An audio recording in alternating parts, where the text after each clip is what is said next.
Kahapon nga pala ay bumili ako ng mangga. Bago nga pala ako umuwi ay dumiretso muna ako dito sa manggahan. Pagpatingin ko nga ng presyo, abay medyo nalula ako kasi medyo may kamahalan. Kaya lumipat ako dito banda kasi nakita ko medyo mura. Sa halagang 5.50 SR nga ay makakabili na ako neto kahit isang piraso. Matagal-tagal ko na din kasing gustong kumain neto. Kaso nga lang bihira magkaroon ng promotion. Magkakasale nga ay medyo mahal pa rin. Kaya hindi ko na talaga pinalagpas ang pagkakataon. Bumili na nga ako kahit isang piraso. Daig ko pa nga buntis para ako naglilihi neto. Tamang-tama nga at may tira pa akong alamang doon sa rep. Naglakad na nga ako para ipatimbang. Kaso nga lang wala akong nakitang tao kaya ako na magtitimbang neto. Balik kinuha ko nga lang pala yung 4 digit niya tapos in-enter ko. Pagkatapos nga lumabas yung presyo ay print ko na. Yung price nga niya ay 4.15 SR lang at yan lang yung babayaran ko doon sa cashier.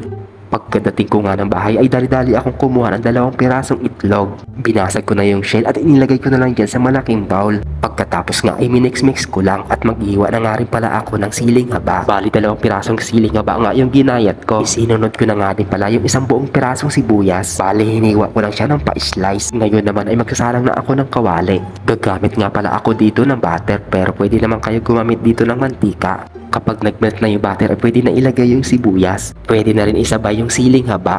Tapos mix-mix lang hanggang sa lumabas yung mga aromatics. Sunod ay ilalagay ko na rin itong itlog. Maglalagay rin tayo dito ng pamintang durog. Gusto ko sana gawin yung parang lumilipad kaso hindi ako marunong. Baka mamaya kung saan pa ito lumipad ay wala na akong pang ulam. Kaya tinustos ko na lang siya ng ganyan.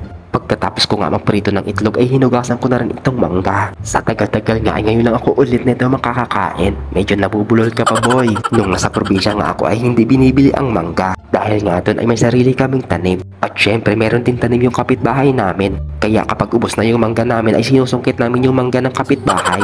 Para walang makakita sa amin ay sa gabi namin tinatarget. Tapos kapag tumahol yung aso ay sabay takbo.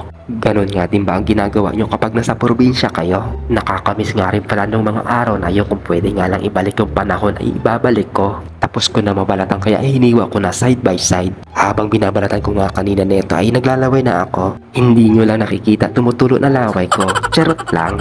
Inamoy-amoy ko nga yung alamang baka sira na. Pero hindi naman masisira ito kasi nasa loob ng rep. Bago nga ako kakain ng mangga, kakain muna ako ng kanin. Mahirap na mauna ang mangga baka mamaya ay sumakit ang tiyan ko. Napakasimple at napakasarap nga din pala ang ulam ko.